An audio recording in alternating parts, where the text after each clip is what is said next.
people to think that Encouraging because employers to a consider certain amount of school something is certificate good, students as that well as more Year of it 12 is necessarily school better. was just one of the items Increasingly, discussed on the as seminar agenda.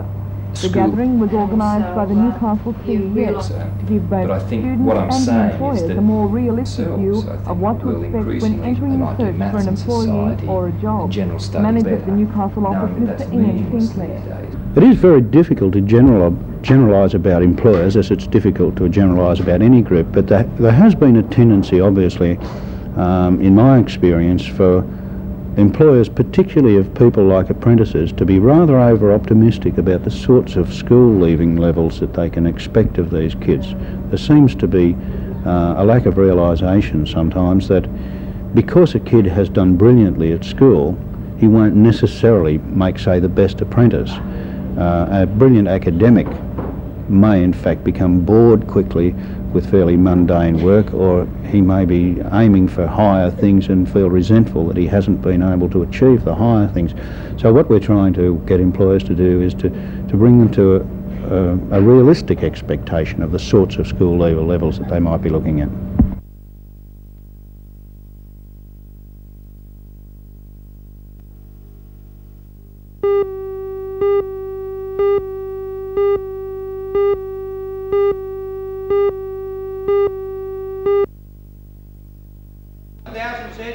More than 80 delegates from this On the Frantic match. But yesterday and the game today, it was obvious the demand for superfine wools was particularly strong. There was speculation that the record price of $60.30 a kilo might be broken. However, while bidding was keen, prices did fall short of that mark set yesterday. Even so, one bale from Emu Creek Station Walker brought $42 a kilo, while another from Carter's Uralla sold for $40 a kilo. Both lots went to an independent buyer purchasing from mills in Italy. Outside the superfine wools, prices were down about 2.5% on yesterday, but in general the market was strong, with the Wool Corporation taking only 9% of the 12,000 bales for more than $8 million worth of wool being sold.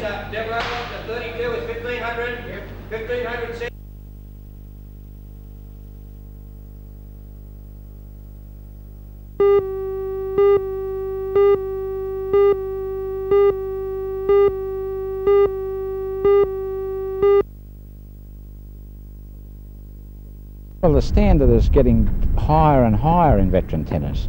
See, when veteran tennis, we say, starts at the age of 40, and people, when they get to the age of 40, they find it a little bit difficult to compete with the young ones, so they move into the veteran circuit, and there they find that physically they can compete.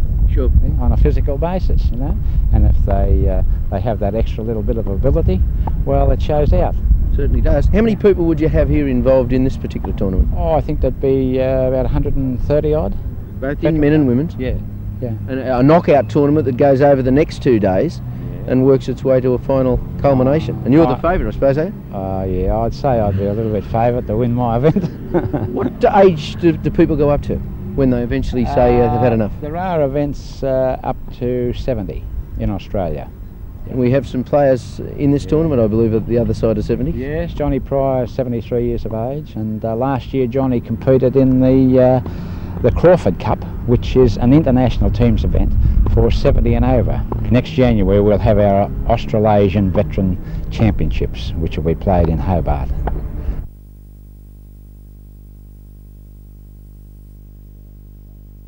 Where I've just played in Mildura in a veteran championship there, and in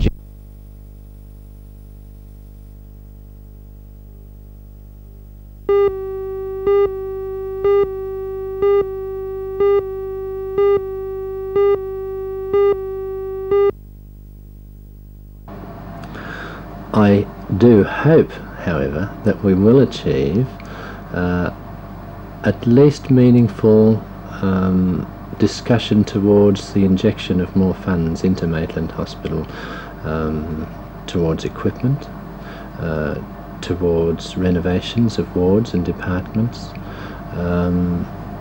towards the opening of beds, towards the number that we believe the Maitland Hospital needs. What will happen if you don't achieve this? Then there comes a point when danger starts to arise in both the fabric of the hospital, and the equipment lacks in the hospital. Many doctors in the area have expressed concern at what they say is a lack of proper facilities, staffing and under-equipment at the hospital. They say the 50 resignations will stand. 8 resignations took effect yesterday and another 12 today, with the balance expected over the next few weeks. Chief Executive Officer at Maitland Hospital, Mr. Ron Pickett, however, said he did not agree with the doctors bringing the hospital's situation into the dispute. The doctors I know feel about the facilities and the understaffing, and that's natural, but I don't think it was right to bring it into this dispute, because it has nothing to do with this dispute. Is Maitland Hospital then keeping up its responsibilities to the public? Oh, certainly, but in all hospitals, Anna, we just can't keep moving as fast as the public or we ourselves would like to. But of course it's a matter of funding.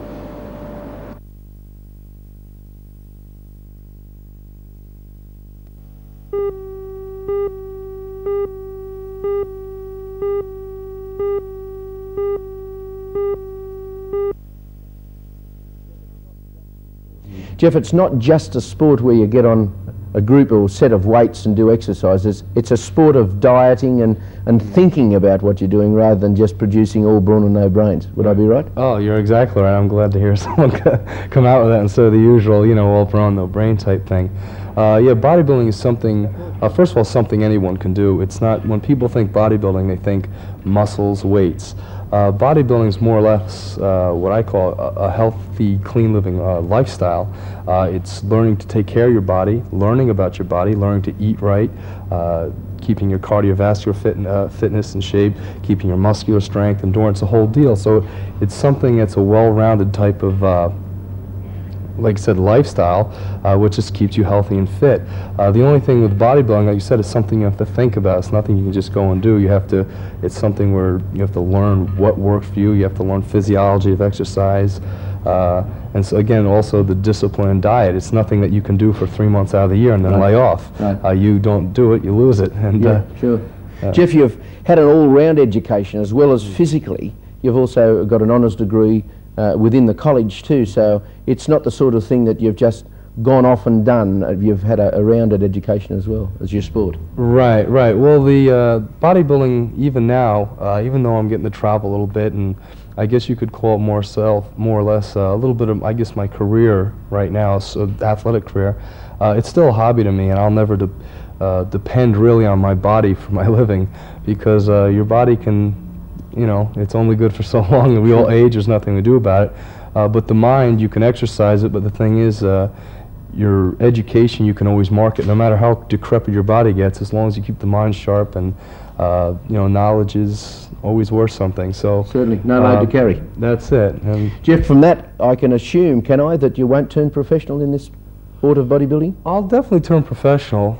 That's a goal. I think that's another one of my goals. Sure. The biggest professional title in the world is probably right now the Mr. Olympia, and again another one of these clout contests. It's just another stepping stone. And gosh, if I could just go in that contest, that would be an honor. You know, that would just to be in it would be something, I think, a lifetime goal. But to win the thing would end all Very ends. tough. Right, exactly.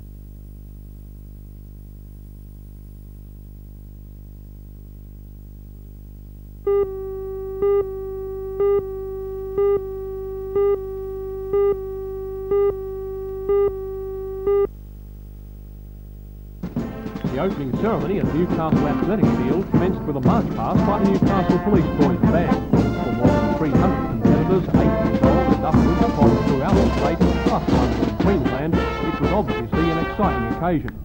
The competitors themselves, or Special Olympians as they're called, then assembled into their respective teams and performed a colourful march past. The Special Olympics movement in New South Wales began in the country region 3.5 years ago and is continuing to spread. The athletes were addressed by the President of the State Special Olympics, Mr. Barry Easy from Sydney, followed by the official opening by State Treasurer, Mr. Ken Boone. Special Olympians contest most track and field events, but times and distances achieved aren't important. Every competitor receives a participation award and medallions for the first 3 place getters. While they take their sport seriously, they also enjoy it. As well, it can provide other rewards, including travelling overseas to compete. For example, Paul Williams, seen here crossing the line first in a relay event, went to America last year to compete in a World Special Olympics meeting. And he came away with 2 silver medals in the sprint. Paul!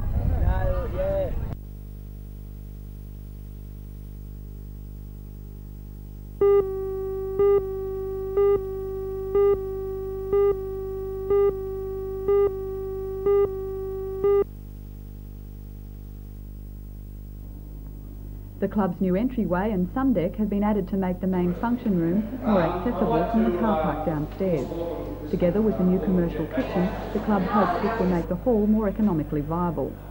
The extensions were opened by the Mayor of Lake Macquarie, Alderman Jeff Butterfield, who commended the work of the club and described the project as very ambitious. In mind that I now wish this place well in the future, and I have much pleasure in officially unveiling the boat. The club has 150 active members, with 120 on rostered surf patrol of Redhead Beach from October through to Easter.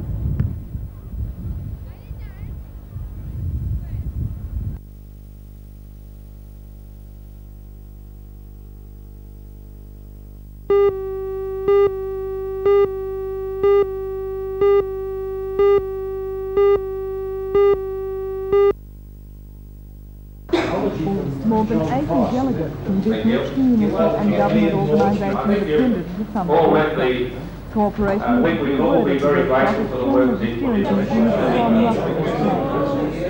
the aims of the workshop was to bring the community together such that we could look at what priority should be set for the Hunter region in order that we could determine where our efforts should be directed, particularly in the method of raising finance and determining whether that finance should come from government or from private industry.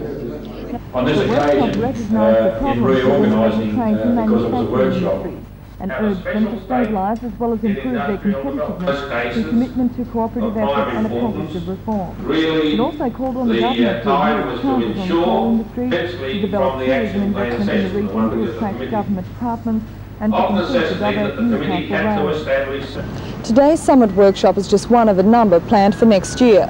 It's hoped that social development, technology and youth will be the subjects discussed.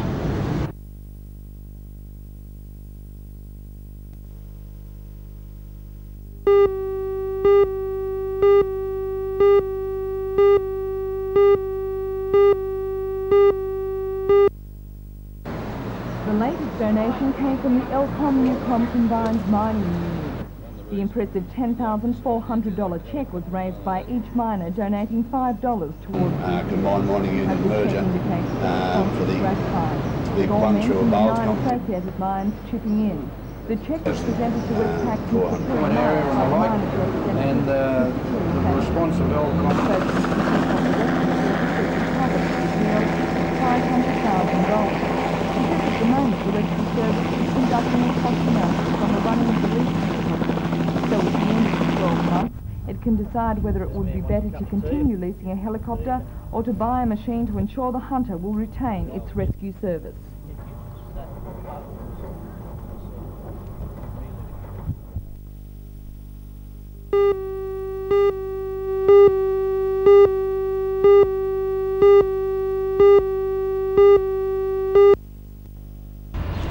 The St Joseph's Secondary School at the Junction closes its doors at the end of the year, and last night the church situated next door to the school, the final mass was held for the school's students. The St Joseph's School has been operating for more than 100 years. When it began in 1876, the denominational school was run by lay staff. Soon after, sisters came along and took up the task of educating the local youngsters at the school. At one stage, the school catered for nearly 750 primary and secondary students, but now with restructuring in the Newcastle area by the Catholic Education Office, from next year it will run solely as a primary school. One person who has had a lifelong association with the school is the current principal, Sister Carmel Moore. Educated at the school, Sister Moore is sad to be at the reins now the school is closing. Seems to me a long time since I was a student here. But I've always known the good reputation, the high standing in the community that this school has, and I do feel proud of it. So it's an added sadness to me to be the person who is at the head when the change comes. Nevertheless, I believe in change where change is necessary, and I think the students, being much younger than I am, are filled with optimism for the future, as well as some regrets.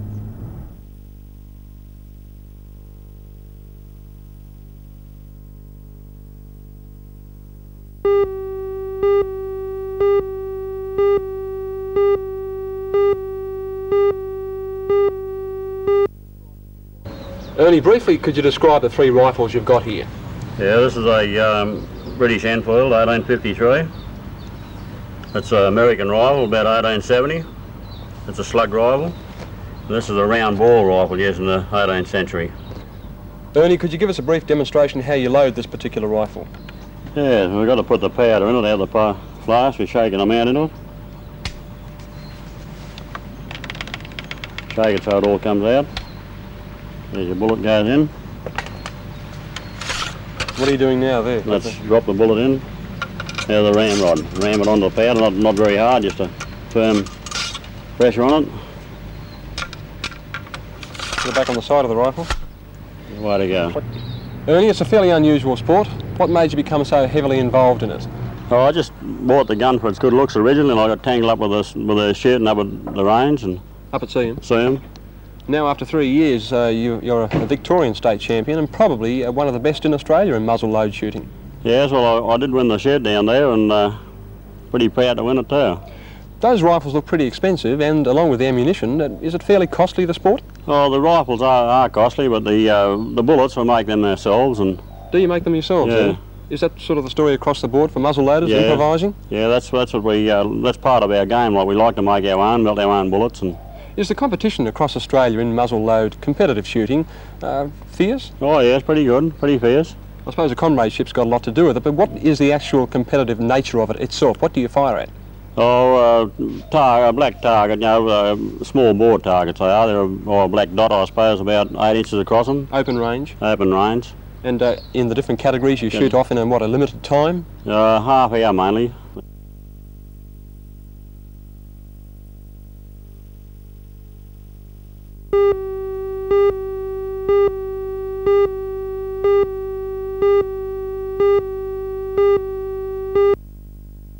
We had a very good hearing. We had quite a lot of time with the group, and I think that we were well received. The result will be the thing that'll be of more concern. What do you feel is the most important point in the submission? I think our most important point is that the department has to start to use an objective formula, a public formula, and they have to fund, that's for regional allocations within the state, and they have to apply it. It's no good having the formula and just using it as a spot check. It's got to be applied. And if there are things wrong with the formula, then with time it can be refined. And if it's public, of course, then it's subject to public scrutiny, and it can be improved that way. When do you think you'll have a chance of hearing the result? I have to give the report to the Minister by the 28th of February, and we certainly want the report to be public.